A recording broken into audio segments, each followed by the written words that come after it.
Hi everybody, Chris from Redshift here. I'm going to show you how to install or how to set up coilovers on the front of the 2006 and up Civic, in place of the 2012 as well. I have D2 coilovers here. This is a kind of coilover that has a camber plate and is adjustable, has an adjustable lower bracket. The first thing you want to do when you set one of these up is determine the correct length. So let me start from the beginning. So right now this spring is loose. Everything up here is tight, and what I want to do is I have the lower spring perch and a lock ring, both of these purple. I raise the lower perch by threading it upward until it just contacts the bottom of the spring. Spring is still kind of loose, but you can feel it's now, the perch is now sitting right at the bottom of the spring without any tension on the spring. How much preload is good? You know, what you want to make sure is that anytime you jack the car up or the car has unloads its suspension completely, that it stays snug. So I like to put a couple turns in. The idea being, if you get any kind of, over time, over the next 2-3 years, this thing is going to be compressed, and they can deform a little bit.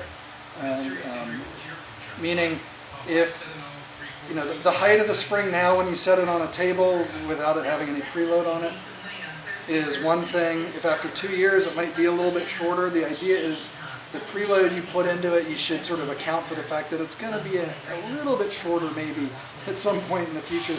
You don't want it knocking around. So the whole point is just to create a little bit of tension. I like to put 2 turns on this, about 1/8 of an inch. That should be good usually.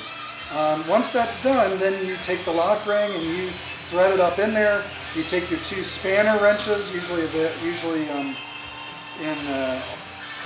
that are usually packed with the coilover kits.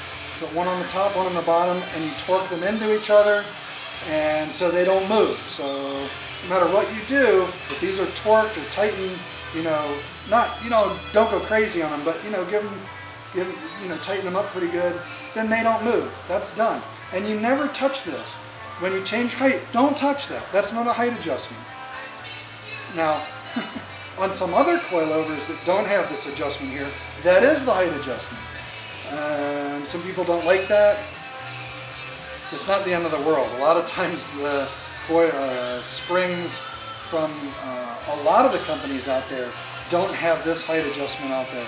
In fact, the most expensive coilovers I ever saw, $15,000, didn't have this adjustment. Obviously they were made for a particular car, but this adjustment just allows a lot of the coilover companies to use a fairly standard cartridge, this being for a front logo strut, and it seems to work pretty well, but not the most important thing in the world. But on this one, once this is set, you never touch it again.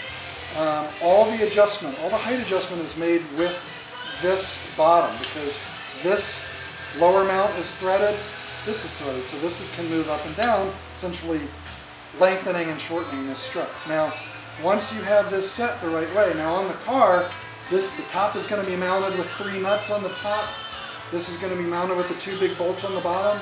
These things aren't going to move. What you're going to change and rotate is the whole cartridge. Now, this has a spherical bearing on top. It makes it a little bit harder to spin, but it does spin, if you can see. So it might take a little bit of effort to spin it, but you can spin it. Try to get it close. Try to judge it as best you can, and then all you do is you just snug, hand tighten that. You don't need to tighten it like crazy until you're ready to drop the car on the ground. Then you really do need to tighten it.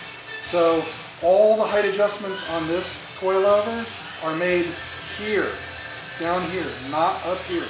So when it's bolted to the car, if you want to lower the car, what you do is you loosen this lock nut and you thread that down into the body, which essentially is going to be spinning it like that. That's going to lower the car, and then you tighten that lock, tighten the lock ring, and there you have it. That's how you change the height. Now, there's a couple other brackets on an 06 Civic in the front. This is a hydraulic brake line, that's the ABS sensor. There's another, this has a slotted upper bolt hole that allows a little bit more camber adjustment on top of the camber plate that's here. And one other point that's actually very important is that when you're setting up a car with coilovers, always make sure to measure and have the same distances on the left shock and the right shock. What I mean by that is, this being the left shock, where I've tightened this, you measure from the top of the perch, top of the lower perch here, up to the top of the shock. You can see that the shock has this little silver ring. You're going to measure from the top of the perch to the top of the shock. That distance should be the same left and right, absolutely. If that distance is the same left and right, then you have something very consistent left to right. The reason that's important is because when you make adjustments to the height of the car, you can now, because you know that this is the same left and right, you can now make height adjustments where you're measuring from the bottom of this lock ring to the top of this lock ring, and whew, that's heavy. And as long as that's the same left to right, then you have the same ride height left to right. End of story. So when you're making an adjustment, maybe you loosen the lock ring on the left and you make a change, you loosen the lock ring on the right, you make a change. You want to make sure they're the same. Knowing that this is the same on both sides, absolutely, because this never moves. Now all you got to do is measure this. So if it's the same left to right, you got the same ride height left to right, and that's what matters. So, all right, that's it. Hopefully that helped.